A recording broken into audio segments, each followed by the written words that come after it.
So good. Well, I'll tell you what. You know what? This is a nice segue because you rarely are up to any good at that time of morning. And while you guys were, someone who wasn't a few months ago was State Senator Mike Bohacek from Michiana Shores. Drunk driving up in Michigan City. Let's hear it for the 219. That's my hometown. They know how to turn it up there. So the state senator was initially charged with 3 counts of operating a vehicle with an alcoholic concentration equivalent to 0.15 or more. He was 3 times over the legal limit. Operating a vehicle while intoxicated in a manner that endangered a person, also a Class C misdemeanor, and operating a vehicle while intoxicated, a Class C misdemeanor. So he pled guilty to 1 misdemeanor drunken driving charge this week, calling for $110 in fines, $189 in court costs, $200 for countermeasure fees. He was also ordered to complete a substance abuse evaluation and participate in therapy. Say, Ethan, is that a sweetheart deal? Did he get off easy? Well, Scott, there's a lot of ways I could talk about that, but the one that comes to mind most immediately is that I've been talking to people a lot about misdemeanors recently because the favorite misdemeanor that everybody wants the book thrown at right now is undocumented immigration. And they want people who are undocumented immigrants to be arrested, not given due process, thrown into detention camps, and summarily deported to places like Uganda. So, I mean, from where I'm sitting, that seems kind of soft. It seemed. I mean, I think he's a little. If we're talking about how serious a misdemeanor is, and we're talking about how serious we deal with crime in our communities, it seems a little bit soft. Or at the very least, maybe a double standard. I live in Bloomington. I worked in hospitality for many, many years. A lot of my employees were, in their early 20s, maybe just figuring out how to navigate the world, and maybe got into some trouble and got themselves a DUI and had to do their time. I want to see Mike Bohacek on road crew. That's all I'm saying. So let's stay up in Michigan City for a second. And so this week, the Indiana Supreme Court finalized an October 10th execution date for Roy Lee Ward. In its ruling, the court rejected arguments that the state's lethal injection process poses a constitutional risk and said Ward had not met the legal burden to reopen his case. We've talked about the death penalty up here before. Also, it turns out just a couple weeks ago, the Department of Corrections in Indiana changed course and said they plan to keep the state prison in Michigan City open beyond 2027, when they had previously announced closure to the Civil War era Indiana State Prison. Michael, just a couple thoughts real quick on keeping this prison open and still executing people in the year 2025. We're a pro-life state, right? So, isn't that what everyone claims is what they're voting for, is pro-life? And man, when it comes around to the death penalty, the pitchforks come out really fast. And yeah, I'm over it. And I really don't have a whole lot to say about that. Like, it doesn't make sense. And not a lot of things make sense in our government right now. So I'll pass it on. Yeah. So also this week, let's move on down to Indianapolis. There has been an abrupt leadership change atop the Civil Rights Commission there. This is from the Indianapolis Star. The Indiana Civil Rights Commission is an agency charged with enforcing civil rights law and investigating discrimination complaints in the workplace, housing, and other areas of civil life. Jose Evans, a former Republican Indianapolis City County Councilor who took the helm in March, resigned on August 22nd after only 5 months on the job. Governor Braun appointed J. Philip Clay, a Republican real estate investor who previously ran unsuccessfully for State House to replace Evans. So the circumstances surrounding the switch up are unclear, but 2 former employees and contractors of the agency spoke during a public commission meeting in May about a work environment under Evans characterized by aggressive behavior and a climate of intimidation.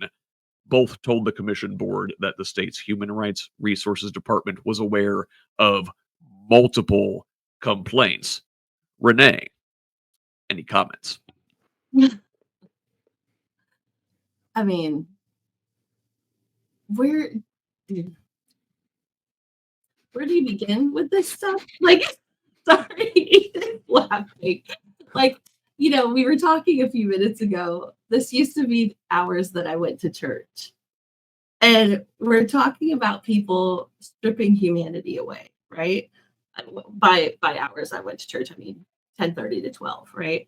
And here we are doing a podcast where we're trying to ask people who were in these church settings before to honor humanity of other people. Like, I hear what you're saying, and I know I'm supposed to have a political response, and I just sit here like, why are we not caring about other humans so they can be humans? Like, and how many people are in church right now like, oh, we gotta, like, I'm sorry, maybe I'm not, I don't think I'm answering the question. No. You make a very good point, because like the political is supposed to be human, right? I mean, that's the reason that people are supposed to be getting into politics, or for very human reasons, to make lives better for people. And it's just a shame that it seems like wherever you get Republicans into office, there's just a lack of professionalism, and there's just it turns out authoritarians have a very authoritarian way of running their offices, and not everybody really appreciates that. It turns out. Well, can I Go add ahead. to that? That's where I see the hierarchy of, okay, I know we're going to touch on the Beckwith conversation, possibly, but Oh. like, you're so taught in church that the man is the head, the woman is to submit. And I went to those types of churches for 20 years of my life. And when you say hierarchical and Republican, they think that if you don't have one person in charge, there's no way forward.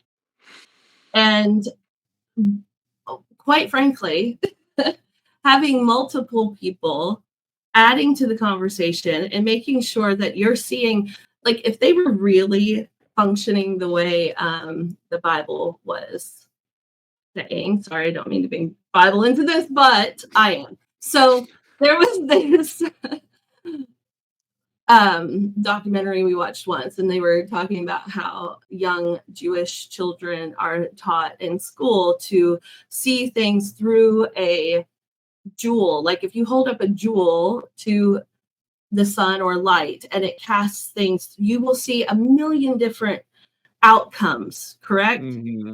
And the purpose, and I'm paraphrasing because I'm nervous, but whatever, is you get all of these perspectives, and yet you still have one whole piece, right?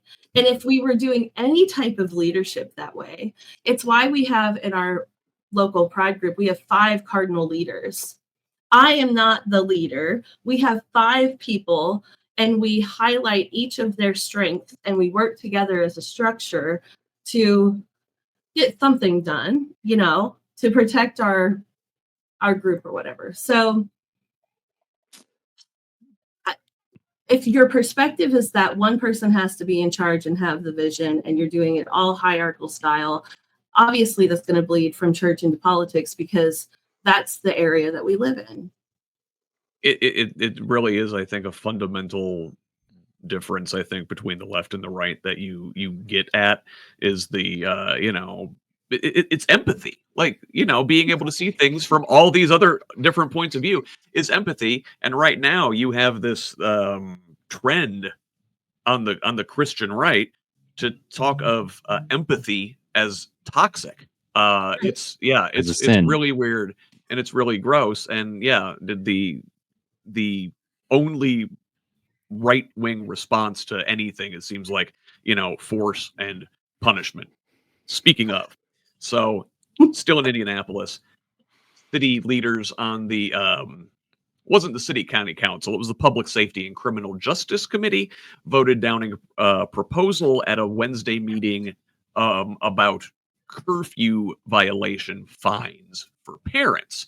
So earlier this month, the city county council approved a 120-day curfew for youth in Indianapolis. We talked a little bit about it here on the show after a mass shooting on 4th of July weekend. So this curfew made guidelines more strict for when teens under the age of 17 can be outside. This proposal would have instituted like a tiered system. So a written notice for the first offense, a $500 ticket for a second offense for the parents, and a $1,500 fine on third or subsequent offenses. So the Public Safety Committee rejected this, rightly, I Praise think. God. But the FOP president, Rick Snyder, says council members sent the wrong message with their decision, saying harsh punishments are needed to prevent further death and violence. And it seems like this is just the exact lens we were looking through these things. The folks on the Public Safety Committee were looking at the facets. FOP President Snyder is like, no, there is only stick. There are no carrots. Ethan, sounds like you have a thought.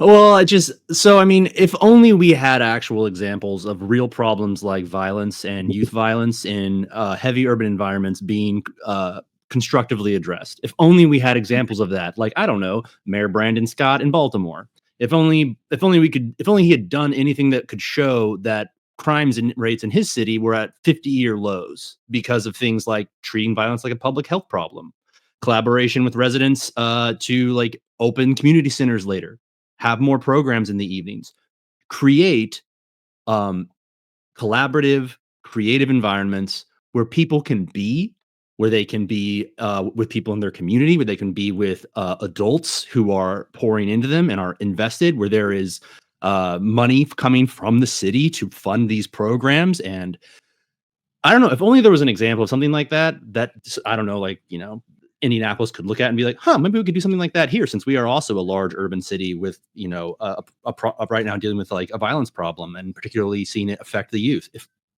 this is kind of what drives me crazy. And speaking to the somewhat conservative instinct to lean heavily on punishment as a way to solve your problems.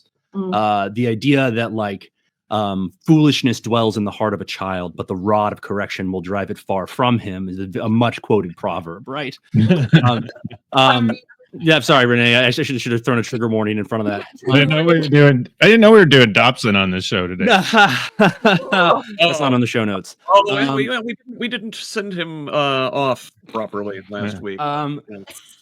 The idea that you are a rebellious sinner who must be punished for your sins is a very deeply in the DNA, in the psychology of the political movement that is an outgrowth of the moral majority, in my opinion.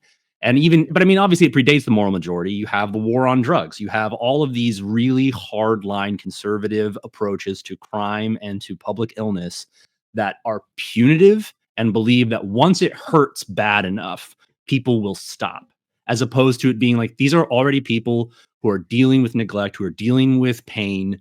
And when you have pain and neglect in our cities, and there is not a community approach, if there is not actual connection and, frankly, mercy, bring a little bit of the good parable of Good Samaritan in here. If there's not actually an approach that shows mercy to those who need it, we won't expand the neighborhood, we won't create connection, and we won't actually address public health problems like violence.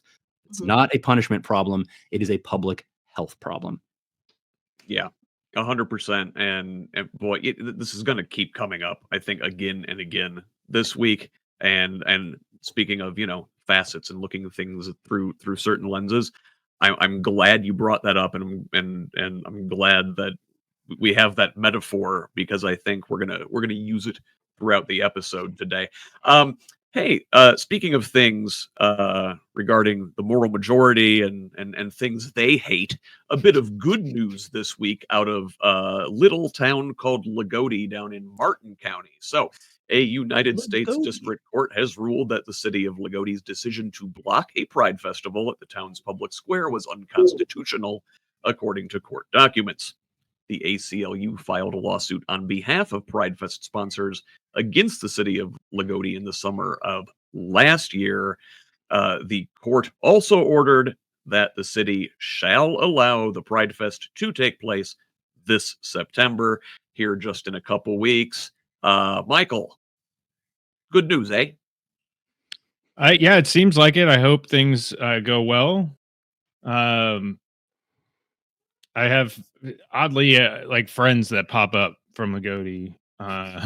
Just I think we have 5 or so like that live up here in the general Indianapolis area, and it's like, what?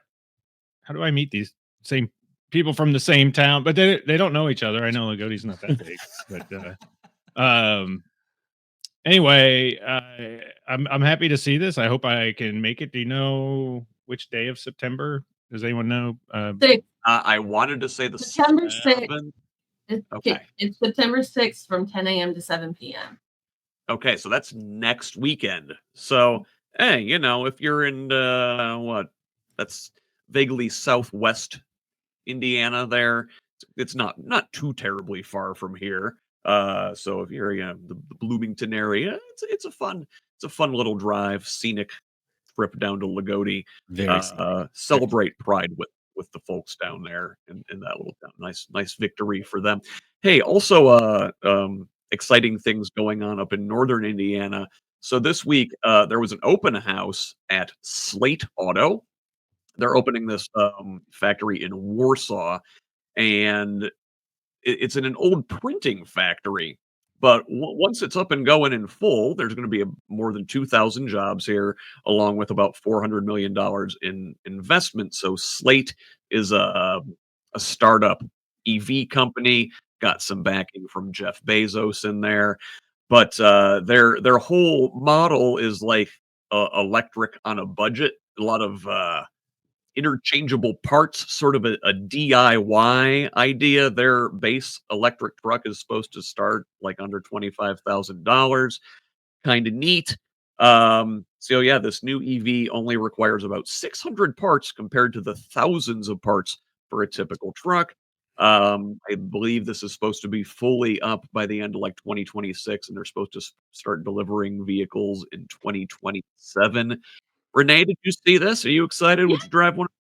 Yeah, I want one. Have you seen my cars? You have seen my cars. There's a whole. Are we allowed? There's a whole poo-poo show with my cars. Like one of my children who shall remain nameless. I have 5. We said this earlier. They are 21, 19, 17, 16, and 15. Do you know what they've done to cars? Oh my God. I now have 4 drivers, one of them who got his license on Wednesday. Oh, I shouldn't have said him. And there was a deer. I'm totally throwing him under the bus. A deer hit him the first day. He's all excited driving his car, But the point is, I do have one child also that totaled 2 cars in 6 days, and they got their license. So this trip is for you, Renee. My husband is IT guy, right? And he shared this video in our family chat about 3 months ago or something. And I'm like, I want this car. I need one of these cars. I don't know how, when, where, why. And like, honestly, when you said they're building it here, I just freaked out. I'm really excited. Because apparently they've got like 100,000 pre-orders. There's one of those around them, yeah. Yet, but if they want me to, I have an opportunity for this. I'm plugging it right here. I have 1, 2, 3, 4, 5, 6 drivers in my home. If they want to try these vehicles against these first-time drivers, we could be a whole commercial. I mean, they real life living conditions under duress. That would be a good commercial, actually. The slalom in Salem. Yeah. I'm saying I have an idea here, and we could make something happen. Because listen, I have a Honda Odyssey that has been to hell and back. Okay, it has been totaled. It had a tree fall on it when we got hit by a tornado. It had it had a deer hit it. It doesn't like to open the front door. And then recently it made its way to Vermont for a trip, and some children couldn't get the sliding door shut. So now we don't act like there's a passenger sliding door either, because it will never close again if you try to open it. And also it has to be unplugged whenever it rains, because a whole other reason. So I have an idea for these Slate folks. It's Yeah. beautiful. All right, Sounds like a Slate, good reach trial. out. We can work on something here. I'd be happy to do an ad read. So hey, well, now I hate to go like into downer mode, but as No, we were yeah. having fun, Let's but we go. did see this week that late Colts owner Jim Irsay. There's this expose article in the Washington Post this week that Irsay suffered many setbacks in his longtime addiction to painkillers before his death in May. The Post cited 5 people who had direct knowledge of his relapses, but who requested anonymity because they said they feared retaliation from the team. The Post story says Irsay overdosed at least 3 times since February 2020, including twice during a 12-day span, the first in December 2023 at his home in suburban Indianapolis, and the second in January 2024 in Miami. The franchise was not terribly upfront with what was going on with the owner. I mean, his personal struggles were known. Ethan, do you have thoughts on this coming out? Is this something we need to know, deserve to know? Is this stuff that should maybe be kept in the family? Does it feel prurient for us to even be talking about it? Well, obviously it's prurient, but the entire news cycle tends to be that way. But there also, I think one thing that is really worth talking about here is that drug problems are often talked about as a poverty problem, and obviously it affects like impoverished areas in really significant and highly visible ways. But it absolutely affects the ultra rich in but it's just not as visible, because you can have a whole staff handle your overdose. You can pay for the best doctors to rescue you from the brink of death, and you're not going to get picked up by the cops and put in jail. So on the one hand, the big thing that stands out to me about the Irsay story is it is a commentary on how different addiction works for rich versus poor. That if you are rich, you are likely to get help. You are likely to have people cover for you. You are likely to see the best doctors. You are likely to have the best chance of recovery and change.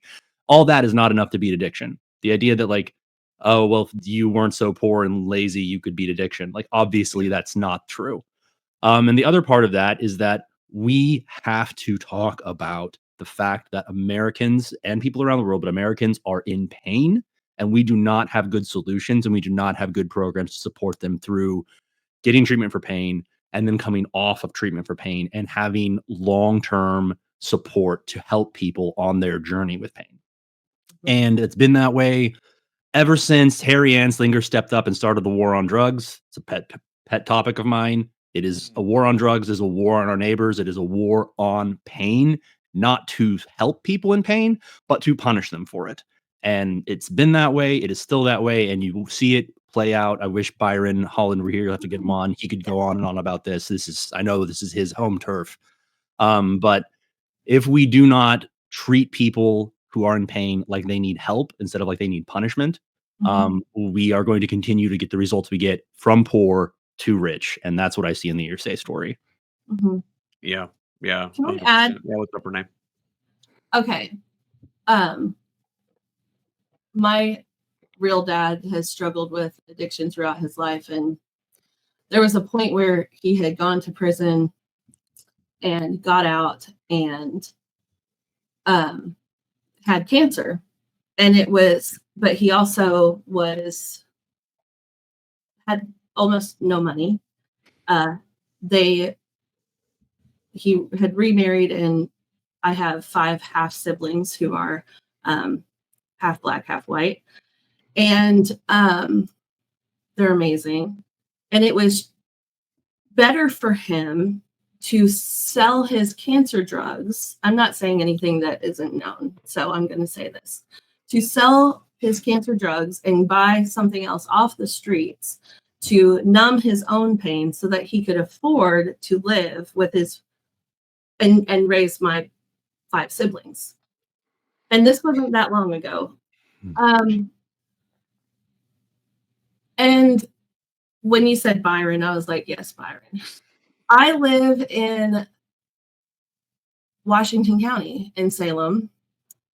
My mom 20 years ago helped implement a program through the Center for Women's Ministries, actually.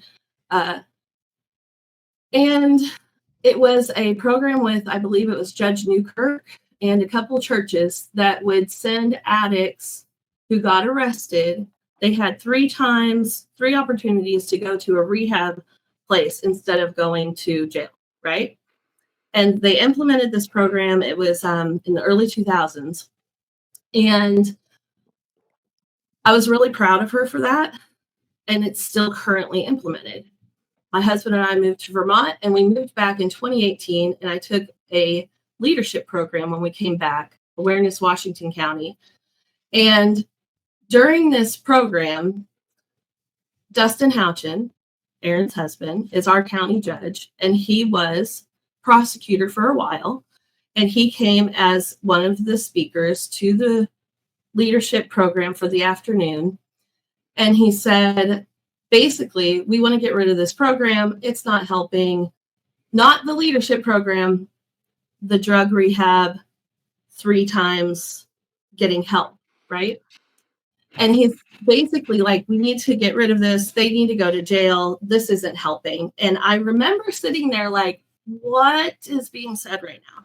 And so I raised my hand when he was done. And I said, well, if people are getting 3 months of an opportunity to get better, what are we doing when they come back? Are they going back into the same situation, or likely a worse situation because now they've lost their job, possibly lost their house, definitely don't know where their kids are, right?